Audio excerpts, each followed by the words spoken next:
Hi, Posse. Hi, everybody. How are you doing? Thank you so much for coming to my living room today. I have my fireplace on. Hopefully I'll watch it because sometimes it goes into commercial breaks. I don't know why it's a fireplace screensaver on my Xfinity, but it goes into commercial breaks. So hopefully I spot it because I get so involved talking to you that I don't spot that. But anyway, enough of that. Today I'm here to, give you my medical scare and what's been happening to me since my last update that I gave you. And I want to thank you so much for stopping by. Thank you for all of your wonderful comments on my last update. Thank you for all your prayers. I so appreciate them all. I really do. It has been about a 6.5 month whirlwind now. It's been awful. I feel like I'm in a hole here. Am I like too low? Maybe I should adjust my camera. I just feel too low. Hold on. I don't know, is that better? I just felt I was in a hole. Anyway, it's, I don't even know where I left off the last time. I think I left off the last time with them wanting to do a hip replacement on me. The holiday time, I thought, oh my gosh, it was really getting bad. My thigh was getting bad. I couldn't walk. You know, I have a cane. And anyway, I couldn't walk. And so I go back to see him and he gave me another injection. And he said, well, you can have these injections every 3 months. But if you decide to have surgery, you can't have surgery until the injection wears off, which is 3 months. And I said, okay. So he says, I'll either see you back in March for a hip replacement surgery or another injection. I said, okay. So I left. I got through Christmas and it still was not right. And then my lower back started acting up and I was really kept going to my PCP and saying, something's wrong with my lower back. I don't know. You know, ortho guy said that your back, you have back issues if you have hip issues, but once you get your hip replaced, your back issues go away. I don't know if I believe that. My PCP didn't believe that. So anyway, one thing led to another, and I have been back and forth to the doctor. They did a MRI on me, I think it was November, and the MRI came back lit up like fireworks. I guess there's a bunch of undefined hot spots in there that were undetermined, or the word they used, and they had ordered a PET scan because they believed something was hiding underneath. And at this point, I had said to the doctor, well, what do you think? And he says, well, we're not ruling out cancer. Well, you know, you hear that word, and not that cancer today is a death sentence, but it was frightening. So I said, well, how could you go from hip replacement surgery to possible cancer? He said, well, you know, we've got to do some more testing, and we're going to order the PET scan. Well, my insurance company rejected the PET scan. They didn't approve it because they said there wasn't enough clinical diagnosis to warrant a PET scan. So from there, I ended up he said, well, let's do a bone density. So I did a bone density test, and my bone density test came back with, I think it was osteopenia, but I didn't have osteoporosis, which was good. So he put me on a medication that I take once every Monday to strengthen my bone. So I thought, okay, that's good. So I was still going back. I said, I can't walk, still putting pressure on this back or this leg. So my PCP was injecting me in that spot in my back with cortisone and lidocaine, whatever it was. And it worked for a couple of days, but it still wasn't getting any better. So he says, I don't know. He said, I don't like the way your MRI looks. Let's do a bone scan. So I had to do a bone scan. So the bone scan came back that showed undefined lesions of the spine, but nothing else. So the bone scan said that I had a L1, L2, L4, L5 compressed fracture of my spine. I have no idea how I got those. I have not fallen in the last 1.5 years. I took that bad spill at my daughter's house when she was moving, but that was on my left leg and my right knee were scraped, but I fell forward. I didn't fall back on my head. I didn't fall back on my back. I have no idea how I got 4 compressed fractures of my vertebrae. I have no idea. So they said, well, that would cause pain. There was a lot of arthritic things in there, but there was still concern about these lesions. And so I was like, well, what is it? So, you know how it is when you have tests. I think the worst part of having tests, it's like when the jury goes out. You know, you're waiting for them to come back with your diagnosis.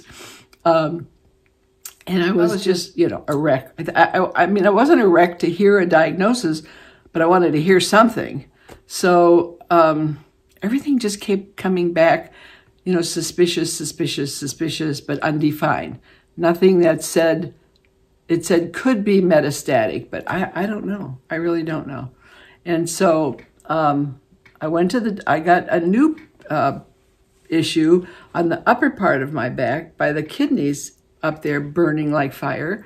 So that was new like 4 weeks ago. So I went to my doctor. I said, this is new. I don't know what this is, but it's like burning. So he said, well, I'm going to set you up for a couple more x-rays. I said, okay.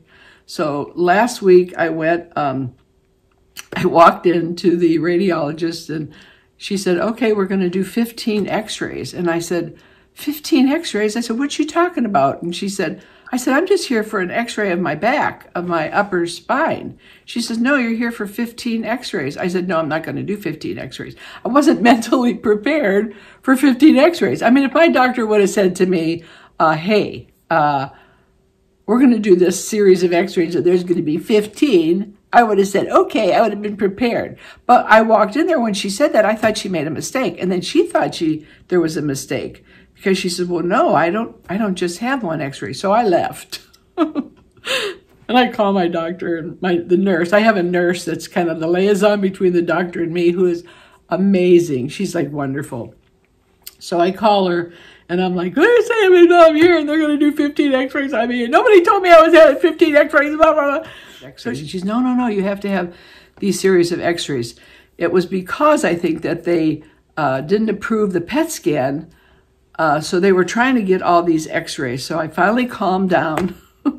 I'm staying positive though, but I finally calmed down. I said, okay, I said to my husband, because he just says, go get them done. I go, no, because they didn't tell me 15. They told me 1. That's a big deal to radiate me 15 times. So I finally called the nurse, and then the doctor called me back and said, no, it's like this series that they do. They did it from my top of my head down to my knees, of all these x-rays that they wanted different areas checked out. So finally I said, okay, I'll do them. So the next day I went back and I got back there. I said, well, I'm ready for my 15 x-rays. And she said, it's 27. I go, 27 x-rays you're going to do on me? I go, what the heck? So I went, okay. So I did, I started my x-rays. So she gets to my head. So I asked her if I could wear a wig. This is kind of sidetracked, but anyway, it was kind of funny. So she said, do you have a bobby pin in your hair? And I said, no, I don't have a bobby pin in my hair. She said, well, something's showing up on the scan here. I said, I don't have a bobby pin in my hair. I said, I have a wig on. And she said, oh, well, she says, you have to take your wig off. So luckily I had my hair real cute. It was in a cute little ponytail and everything, and stuff. And so I took the wig off and put it on this chair. Well, all of a sudden, behind the glass where the one tech girl is, 5 nurses come around. I guess they wanted to see me with my wig off. Now, if I would have been self-conscious of the fact that I wear a wig, and I'm not, I would have been obviously self-conscious of that, but I didn't care. But I said, oh, I drew a crowd because I took off my wig. Nice. I said, I kind of laughed about it because I thought, it's weird, like they all showed up to see me without my wig. I don't know. And then the one girl said, we would have never known that was a wig until you took it off. And I said, well, if you wouldn't have made me take it off, you would have never known. But anyway, so that was fine because something was highlighting this CAT scan. I don't know what, because I've worn my wig before anyway. So anyway, I had the 27 x-rays done. I have to tell you, as positive as I am and as good as I am of not thinking negative thoughts, I was a little scared because I heard that cancer word. I just kind of freaked. The nurse called me. She says, don't worry about it. She says, we just have to rule this stuff out. And of course, the diagnosis that they put on to get the 27 CAT scans done was cancer related. So that was bothered me. So anyway, the doctor did call me that night at 8 o'clock at night, and I was like nauseous, really nauseous. And so I thought it was just stress related. And I had had this bad cold and this bad cough. So I had asked him even if this pain in my back maybe was from this cough that I had, that I strained something. And he's like, well, I don't know. So when I went to see him, even in the office, my doctor now is just an amazing guy. He's just, I have nothing against my doctors. He is just really great. I mean, if I have a bad headache and it's too long, he goes, okay, let's go. We're taking you in for a CAT scan of the head. I want to be sure that we're not overlooking something. So he's that kind of a doctor. He's on it. So he looked at me that day in the office and he looked befuddled. He just looked, and he never does that to me. He never has that look. But he just like almost didn't like look me in the eye. And he goes, I don't know, something's going on. And I was like, oh my God. So I said to my husband, I said, if he looked befuddled, I'm screwed. I'm really screwed. I mean, when your doctor looks befuddled, you're screwed. So anyway, so he called me that night and everything came back normal. Nothing was alarming on any of those 27 x-rays. I thought, well, okay, that's a good thing. I said, I am nauseous. And they thought maybe, you know, something else was going on. I said, well, maybe it's my kidneys. I don't know. Anyway.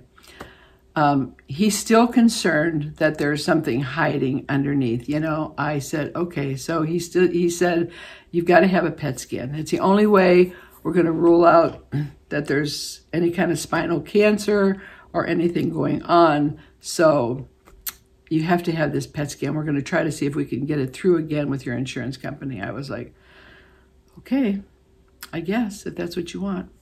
So that's where we're actually at. I have just been like since October, November, just one test after another. And, you know, you get afraid. You know, I think if they would just have gotten to the diagnosis at the beginning, you know, it'd have been over and done. But when you keep waiting and waiting and waiting and waiting. So I just was like really nauseous and stuff. So I talked to my nurse the next day. She called to see how I was and told me that, you know, the diagnosis that they're going to put on the PET scan might scare me, but don't let it bother me. They just have to get this covered and make sure that I get it. And I said, okay. But before I go to the PET scan, on the 15th, I am going to a pain management doctor for my back. He's going to evaluate all the x-rays, all the MRIs, what he thinks. He's strictly a specialist for backs. And that's what my daughter kept telling me. You can't keep, sometimes your PCP, the treatment is out of their realm of practice. You need to go to the specialist. So I am going to a back spine specialist on the 15th, and I'm going to have him take a look at the bone scan, the MRI, and see what he can do. And possibly they go in and they do injections in my spine to relieve the pain, because the pain's been awful. You know, I'm active. You know, I like to dance. You know, I promised you I was going to do some dance moves, and I'm just a go-getter. And this is just totally wiped me out physically. Mentally, I'm okay, except for waiting for those tests to come back. I'm not okay because it's mind blowing. You know how that is. So anyway, we're still up in the air about the cancer diagnosis. So I'm asking for your prayers, and I know I have them. You're just wonderful to me. Anyway, when I'm really feeling bad, I just go and read your comments. And man, you guys perk me right up. You're wonderful. You're also good to me. You lift my spirits up. Even on the death of my son, when I'm feeling bad, sometimes I'll go back and I'll read your comments on that video. And you perk me up. You know, you're just wonderful. I'm so blessed to have all you subscribers and all you new subscribers that have joined my channel. I don't want to scare you off with this video because you just joined me from my beauty routine, which I'm going to do, my nighttime routine, coming up this week. So you're going to see that because I'm fine. I mean, I feel okay mentally. It's just that it's hard to walk, that's all. I'm just praying. I'm really positive. I don't think they're going to find anything. You never know what's lurking in your body. You know, I'm 80 years old. Something's going to be in there. You know, something's going to wake up and go, hello, I'm here. Yes, I'm here. you know, that's why my mom always said, you know, when I'd say, Mom, you need a mammogram, you know, you're 70 years old, you never had a mammogram, or Mom, you need blood work. And she'd say, I'm not bothering the dogs that are sleeping. If they're sleeping, I'm not going to wake them up, let them go. She never would have anything done because she just didn't want to know. And I mean, I know that's bad, but she lived till she was 90, and, you know, so I guess there's some point to it. I wanted to just update because it has been 6.5 months of pure, can I say, hell? But yeah, it has. And when you live with chronic pain every day, it ain't no fun. But I muster through. I still go to the store. My husband keeps wanting me to ride in the little wheelchairs that go, but I'm afraid I'll bang into a, you know, bunch of displays of soup or something and knock the whole thing over. I said, I'm afraid to drive those. He goes, it's easy. You go forward and you go backward. I said, no, but I got to turn. And I might knock over a whole display, and that would be awful.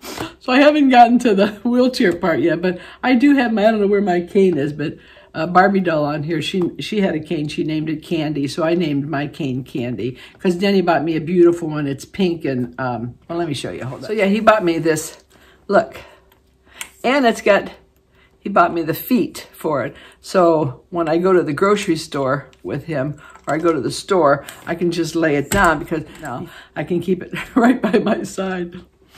But it's cool. Some lady said, oh, I like your cane. That is so cool. I said, well, if you're going to be handicapped, you might as well be cool, right? You might as well just be cool. So anyway, so that's me. I'm otherwise, you know, girls, I'm mentally okay. I do have my days where I do get scared. I'm not going to lie to you, but I'm okay if I can deal with things. Just like going in for those x-rays. If I would have known it, I'm okay with that. But when you're hit with that, you think somebody made a mistake, it scares you. And then the waiting, it's like the jury's out. So my doctor is good about getting back to me, but it's not soon enough for me. So I was going to check my portal all day to see if it was down there. And Gina, my daughter, kept saying, don't check it because you don't know how to read that stuff. And it's going to make you more nervous. So I said, okay. So anyway, I thought I would check in with you and update you. I get so many emails from you asking how I'm doing, asking me what the prognosis is, asking me how I'm feeling, you know, sympathizing with me, telling me you have pain, you've had hip surgery, everything was fine. I mean, you're so wonderful. I'm so very blessed to have you in my life. I really am. So I just wanted to update you and let you know, and just, I'm hoping that I don't, if I do have, you know, the C word, I'll deal with it, and we'll go from there. But I don't have to worry about losing my hair because I have wigs. So that's a positive thing, right? That is a positive thing. Thanks for coming over, and I hope you weren't too bored of my update.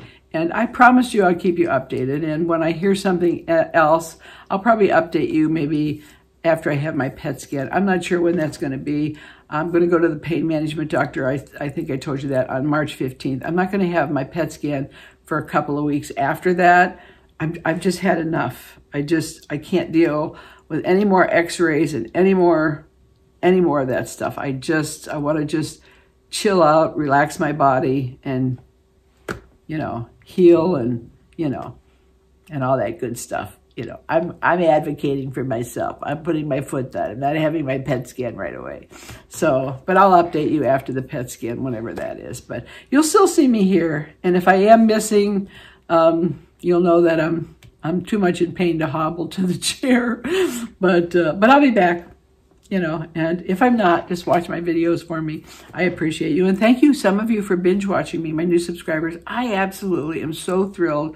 I have subscribers now that are in their 20s and 30s. I am like honored to have you here. And some of you really want to start a great skincare. And I have to tell you that through all this sickness that I have had, there's many days that I have been on that darn recliner and not moved. I was fixed up. Because, you know, my husband leaves the door open and people do come to the door.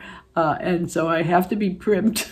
And some of you, I know there's a couple of you have said, I'm too sick to worry about fixing myself up. And I get that. I would never knock that. If that's your bag, I would never knock that. But for me, when I fix myself up, I don't feel as sick because I don't look as sick. That may be silly to you, but that's just the way I am. So I'm always fixed, whether I'm in the recliner sleeping or relaxing my back with my TENS unit on.